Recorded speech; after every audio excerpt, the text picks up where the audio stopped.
It wasn't what she said that gave her away. It was the scrape of her fork against the plate. That faint, metallic drag held a second too long. It trembled just slightly, like her hand couldn't stay steady, like guilt had taken up residence in her nerves. She avoided eye contact when she spoke. "We're not going this year," she said. A pause. "My sister's bringing her boyfriend. She wants it to be just family." Then came the real cut. "My job embarrasses her." No attempt to sugarcoat it. Just drop those words like a blade between us and let them bleed out on the dinner table. I looked at her. She still wouldn't meet my gaze. A few seconds passed. "Maybe more." "I understand," I replied. 2 words. Flat. No emotion. She gathered the plates and walked them to the sink. I didn't stop her. The lie was clean. Too tidy. Too rehearsed. Mel, her sister, never cared for me. Said I was too ordinary. She once made a joke about it during a birthday dinner. In front of everyone. Not long after I'd rebuilt their deck for free. But this wasn't about being ashamed. This was strategy. A game of moves. She was protecting something she thought I wouldn't notice. I started watching her. Quietly. That week, she smiled too much at her phone. Went out for groceries twice. Returned with nothing but canned goods and dry staples. I checked her call logs. All cleared. She assumed I wouldn't see the pattern. But I did. I always do. I nodded when she said they'd FaceTime during Thanksgiving dinner.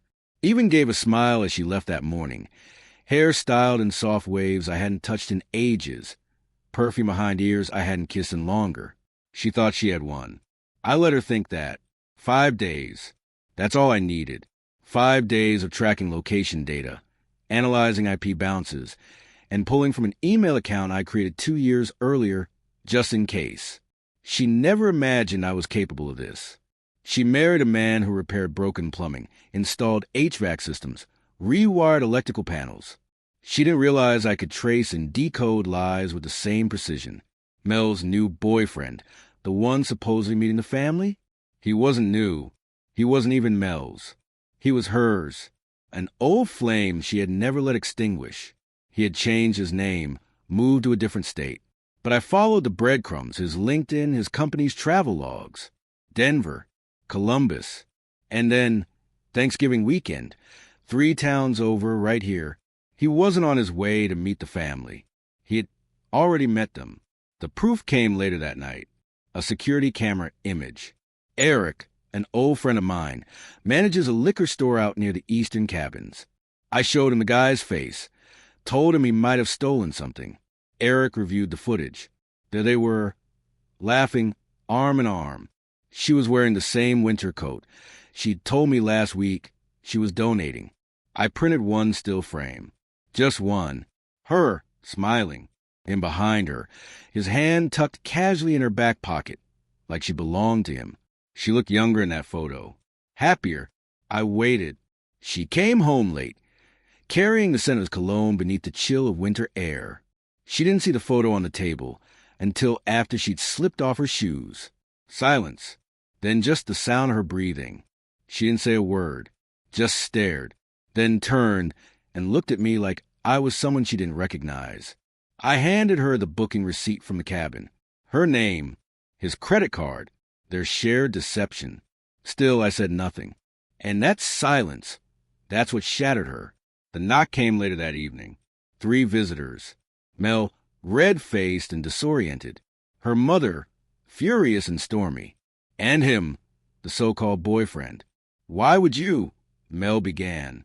"Sit," I said, stepping aside to let them in.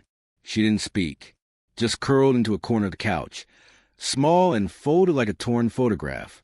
I laid it all out on the coffee table, slow, deliberate, piece by piece. The records, the receipts, the logs, the photo. Mel stared.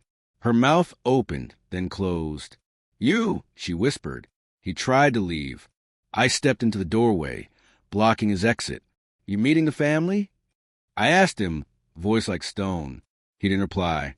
I turned to my wife. "I wasn't invited," I said. "Now I understand." Tears filled her eyes.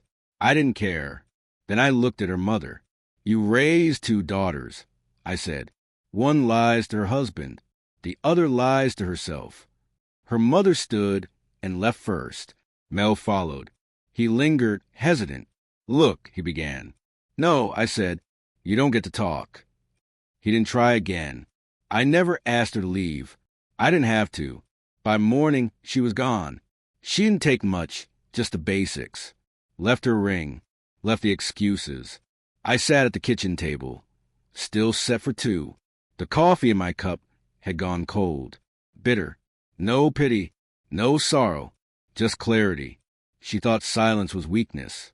Mistook my dirt-stained work boots for stupidity. Believed betrayal could hide in the dark. She forgot I spent my days in crawl spaces. I know what lives beneath the floorboards. And I always carry a flashlight.